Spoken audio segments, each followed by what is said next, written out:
Hello everyone, so now we have all our animations. Let's set up our character's movement.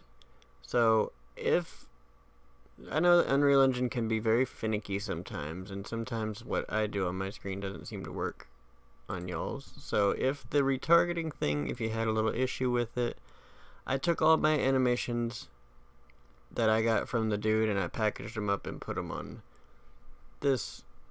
So I'll leave a link in the description just in case the retargeting didn't work out, but you still want to follow along. The animations are here. You'll just import them and bind them to that dude's skeleton, and I tested it and they work. So there you go. But now let's take a look in our project, and I'm gonna go into my. Well, let's set up the online functionality first. So if you click right here on these three dots and go down to the bottom, multiplayer options and net mode, you want to click play as listen server, and then clicking it again, we're going to set it to 2 players right now, and then that gets it started being an online game.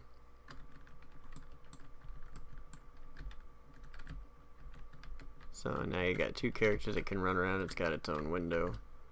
I'm going to set mine to new editor window so that I got my server right here. See how it says server. And then, oh crap. Then now we got server and client, so we can start testing stuff out. But let's set up our player character. So I'm gonna go double click and open it up, and then close it out, actually, because I'm gonna rename it real quick. Let's see, player base underscore BP. So this is gonna be what every character starts out as. So I am going to right click and add a begin play event. We will get the player controller, because first thing we want to do is go ahead and set up the input mode so that it's got our mouse cursor on the screen, because it's going to be MMO style like World of Warcraft. So we'll set show mouse cursor and set that to true. And then from the player controller we will set input mode, and we want game and UI. We don't have a UI to sell it to focus to, but we don't need it. We just need that. Let's go over to our viewport, and then we're going to change our mesh up a little bit to reflect the man dude. I don't know what to call him. He's just labeled man. So if we go into our mesh and into the parts, we can pick a bunch of different parts for him. So he's not going to be split into too many parts. Just a top half and a bottom half, basically. So if you click this filter thing, we can get the skeletal mesh. We don't need his physics assets, but I do want the half body. So this first mesh I'm going to replace with the floating torso of horror. Then with that selected, I'm going to go back into here and I'm going to grab the bottom half of him, and we'll add that, and I'm going to call this lower body, and then highlighting the main mesh component again, we will add a shirt. Let's grab the shirt. So we'll add skeletal mesh shirt. I'm just going to call it shirt socket because it's actually going to be empty. This way we can add clothes to him later on. Let's grab the pants, add it to the mesh. This will be pants socket. You don't have to call it socket if you don't want to. Let's see. Call this shoes socket. I'm going to, but you don't have to. Let's see. We can do an overshirt. So let's do the same thing. So we'll add our jacket, and this will be overshirt socket. And Where's that bag thing? Here it is. Mesh add that. And this will just be accessory socket? Why not? Now we got our adventurer dude. He's all geared up and ready to go hit the road. Let's see, I think that's everything we need. You can add the headpiece if you want to. I'm not going to, but you do just basically the same thing. So once we have our mesh animated, we actually want to be able to pass the information of its animation blueprint along to the other pieces of the mesh. So I'm going to just clear all this stuff out though real quick. So I don't want that there, nor that for now. Gonna be like Ark, you wake up with nothing. Except for the lower body, I'm gonna leave that alone. So I'll compile that, go into the construction script, we'll grab our mesh main component, and we want to, what is it, animation master pose? Yeah, set master pose component. This will take this, we don't want that as a target. We'll take our mesh and feed it into the new master bone component, and we can take the animation information from this and pass it along to the targets. So we don't have to duplicate animation blueprints, we can just tell it, hey, take this and send it here. So let's grab our other ones. Shirt, lower body. Then we'll just feed all of these into the target, and then everything is in place for when we get our animation blueprint set up in just a few short minutes. Right now he'll just kind of float around.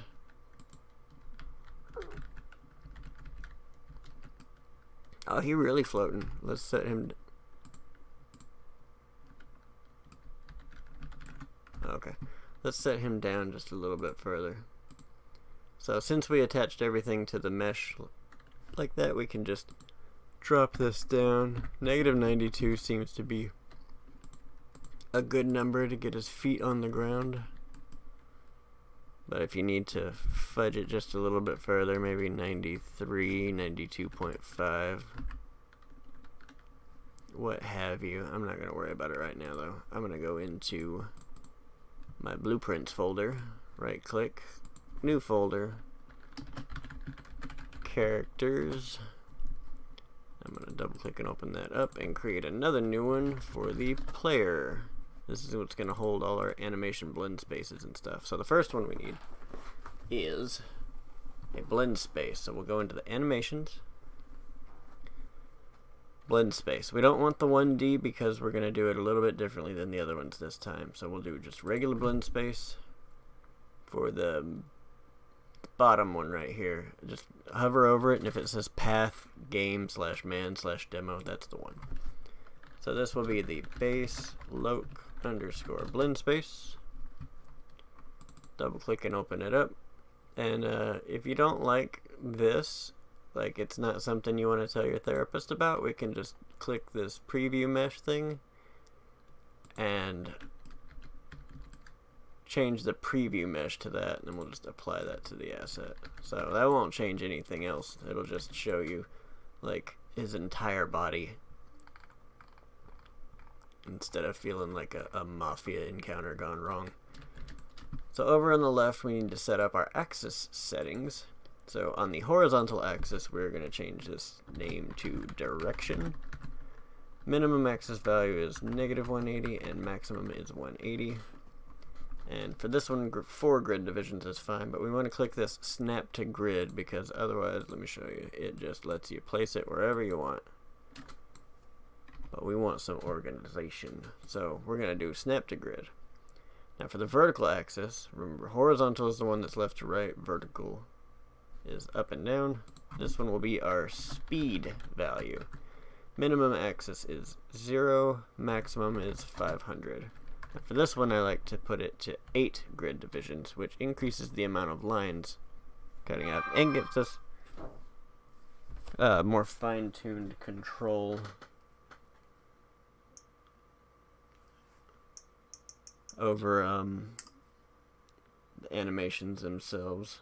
Hang on one second, sorry.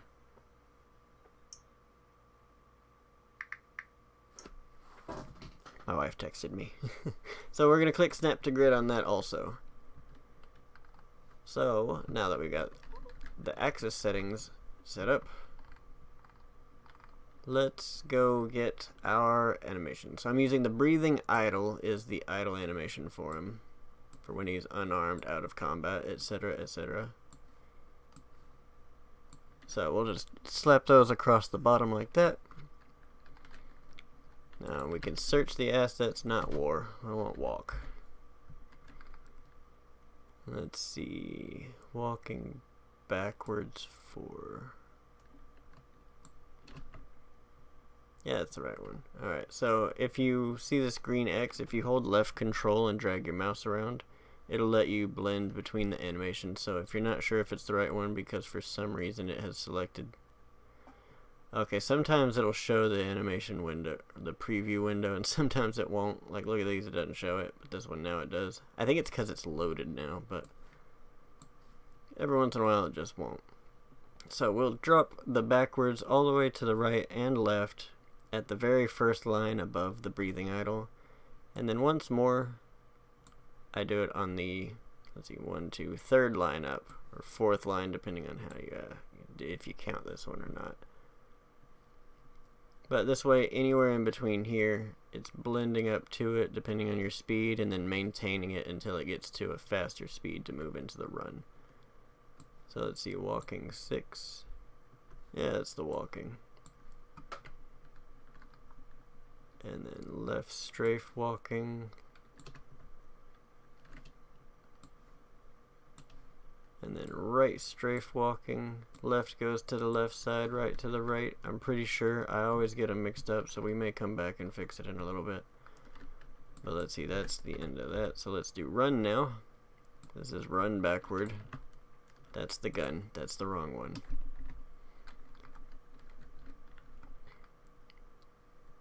Run backward right. Running. This one's the forward one. Yeah. Running backwards. Alright. Running backwards. Let's see, I think it's strafe. Let's see, left strafe 3. Is that the running one? That is the running one. Right strafe 3 is the running one. Alright. Good deal. So we don't have to take another copy of this all the way up, because once it reaches the full, once you're at full kilt run, it'll just continue to at animation no matter what your speed is at. So with our blend space set up, let's right click in our player folder and go get an animation blueprint for the same skeleton. And this will be the player underscore anim BP. And he'll be a floating torso dude too. But it doesn't matter. Alright, so now we can, inside this anim graph, let's right click. We'll add a state machine. And from there we are going to save our cached pose. This will take any information in here and it'll save it to this so that we can blend between it and some other stuff when we get into the montages and things like that. So let's call it locomotion cache or cache. I've heard both, I'm not sure. So we can take that locomotion cache that we just saved and use the cached pose. Just gonna call them Johnnies because they're cached. That's stupid. From the bottom one, drag off, and we're gonna type a default so we can get this slot default. That will let us play animation montages attached to the skeleton when we get to that point. Then we're going to do a layered blend per bone. That way, in case we have some animations to where it only plays at the top half, we can tell it, hey, we only want it to be a top half animation. The legs need to be doing their own thing. Or if it's a full body, we can blend between another slot and it'll let it do that. So in order to do that, let's grab this, Control-C, Control-V. From this layered blend per bone, we're going to drag out, and we're actually going to do another default slot, because you can adjust slot names from up here, but we don't actually have the other slot just yet, but we will take care of that. Let's copy our layered blend, hook our base pose to the cached, and then that to that, and move everything kind of in place, and hook it. So for the layered blend over here, this is the one that's going to be like a half, like it's just the upper half of the body that you want it to play on. So for the upper half, I want it to blend roughly around maybe spine 1. So under, with the layered blend selected, under the layer setup, we'll add an index, clicking these little arrows, and it's going to be spine _ 01. If you don't want to type it, you can just go over here, right click, and copy selected bone names,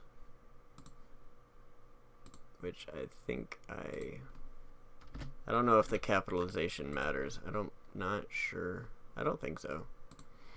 But once we got spine 1, we want our blend depth to be 5, so that it's like that picks the position on the bone that it'll actually blend from. So at spine 1, it's right here, but 5, it kind of moves it up a little bit and blends it a little bit nicer, I think, in my opinion. Mesh space rotation, we're going to click that, and for the curve blend option, we're going to normalize by weight. That I am not 100% sure what does, but I just know that it makes that animations will look weird if you don't. That's all I know, though.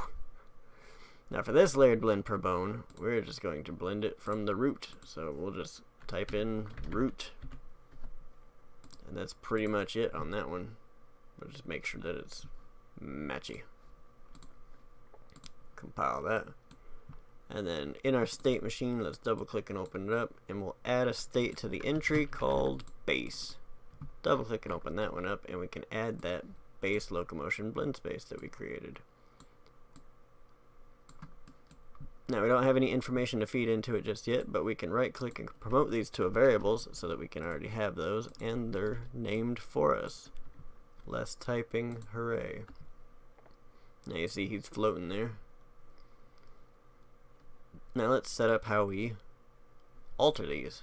So in our event graph over here, right from the event blueprint update animation, we are going to cast to the player base blueprint. And we'll hook the try get pawn owner directly to that. And from here, we promote it to a variable. You can leave it as player base or whatever. I'm going to change it and say player ref. And then after here, we'll add a sequence node, because we're going to be blending this based on a few different things. So it's easier just to add the sequence node and then adjust it. So from our player reference, you can either, no, you should use this one. I'm going to use this one. We'll be using these for like anim notifies later on if we need them. So I'm going to come up here. I'm going to add a reroute node with RER, and then right at the bottom is a reroute node. That gives these little nodes so that you can kind of angle wires where you want them.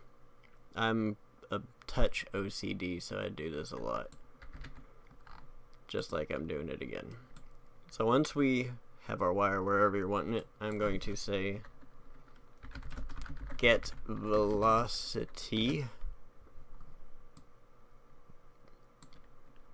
and get actor rotation, because we're going to have to calculate the speed and the direction of our character. That these will let us do that. From the get actor rotation, let's calculate direction. That'll take in our velocity variable as well. And if we drag out our direction and hook it right here, then that's all we need to tell it which direction we're going, which direction we're facing, and then that is our direction. So to get our speed, we'll take our velocity and get the vector length.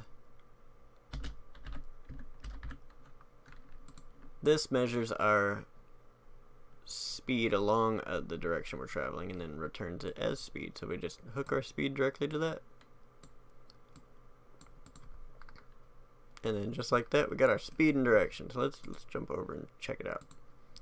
So inside the player base, we need to go ahead and hook that animation blueprint up. So with the mesh selected, over on the right, animation, anim class, player anim.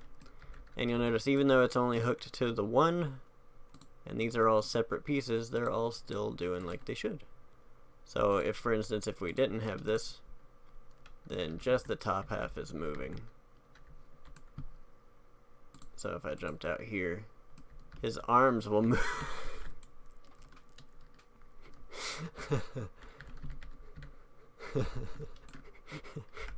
that hit harder than I thought it would. That was funny. Alright, so let's just hook that back up and then you'll see. Yeah, so now he's running around. So now let's alter the movement parameters to give us more of that good old-fashioned MMO movement feel, right? So inside the player base, inside the event graph, just because I like this aesthetic better for some reason, with the character movement highlighted, in the details panel we can affect some things. So under character movement we have our acceleration. This is how quickly your character goes from not running at all to full speed. 1500 seems a bit fast. It kind of gives him that jerky motion to where he's like just almost sprints right off the bat. So I like to change this to about 768. You can play with whatever number you want to fit your settings. This is just what works for me. And then under the character movement walking, the braking deceleration, same thing. This takes him from full kilt running to 0, like pretty much instant. I set that to about 768 also, just so that he kind of slows down. So if we take a look now, which I'm just going to maximize one of these. So now he kind of like blends into his run instead of taking off immediately.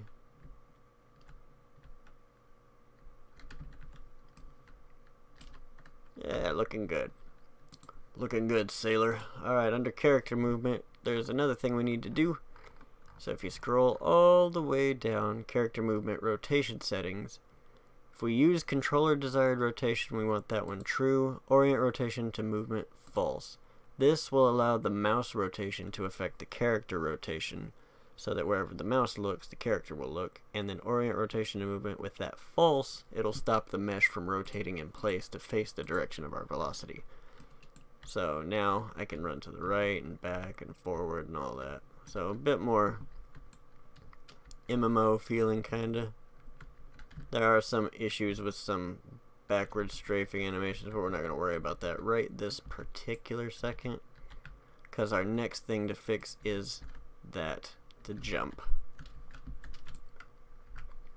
So inside our player animation blueprint, let's take our player reference and we're going to do no, I can do it right here. So we're going to get is falling. This basically is just, it returns a boolean based on whether or not your character is currently in the air or touching the ground. And if it's true, then our character is technically jumping or falling and can play a jumping animation. So we'll promote this to a variable called jumping and then hook it right there. Compile that, and then over in our base state we can back this up a little bit. And we'll do a layered blend, blend by bool. I always get those confused. This takes in that boolean that we just established. And we'll play one animation based on whether it's true and another animation based on whether it's not. If it's not true, our character is not jumping, then we want to play our on-ground animation. If he is jumping, where's that falling? Fall a loop 16. Have I downloaded that thing 16 times? That's ridiculous. Oh. And then we want to hook that up to the result. So now if I jump in, he's jumping, huzzah.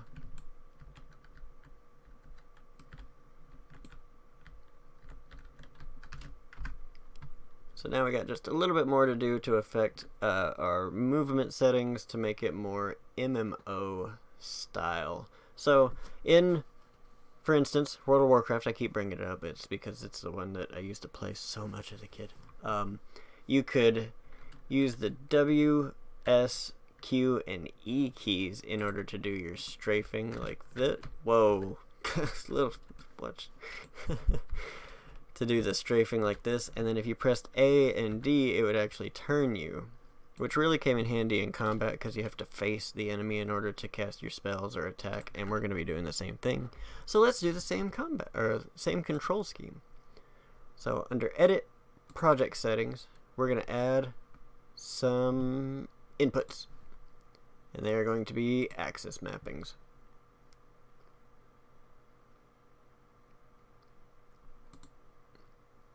Oh, actually, we can just affect these. So, for move right and move left, let's see, A is on the left, so I want to turn the A into Q and the D into E. Since we don't need it as an interact thing this time, since we'll be using the mouse to click on stuff to interact with. So, Q is now move left, E is now move right. For turn right or left, on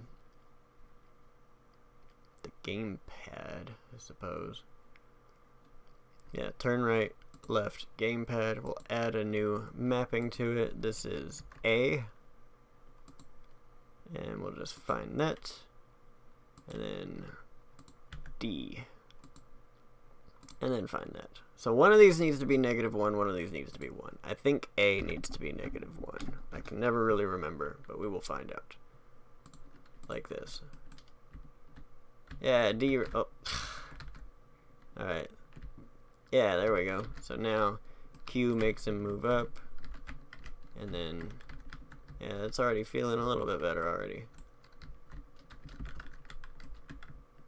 Now, another thing that happened in World of Warcraft is if you were moving the camera with the mouse and you used A and D to move, then it would essentially give you the strafing option so that it kind of made combat a little bit more, because without it it's kind of clunky.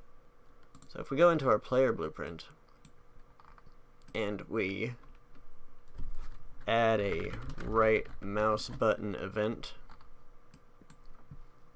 we can add a boolean called B RMB held, and then on the pressed we'll set this to true, and on released we'll set it to false.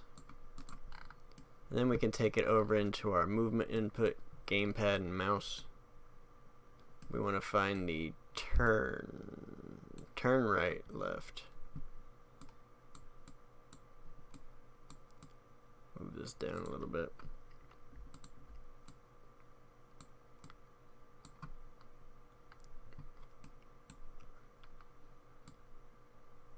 So if the mouse button is not held, then we want to be rotating as per usual. But if we are holding it down, then we can add a custom event right above our, not the move forward, the move right and move left.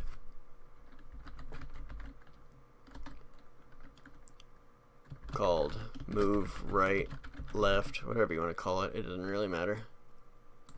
That will take an input of a float value. You can just call it, I'm going to call it speed, you can call it axis value, whatever you want, but make it a float. And we'll feed this into right here. And for the scale value, we will just do a select float.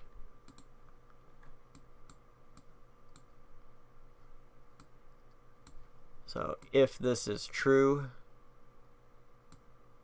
we want to take this value, whereas if it's false, we want to take our regular value. So up here we can call our move right left. That's not how you start that word. Move right left.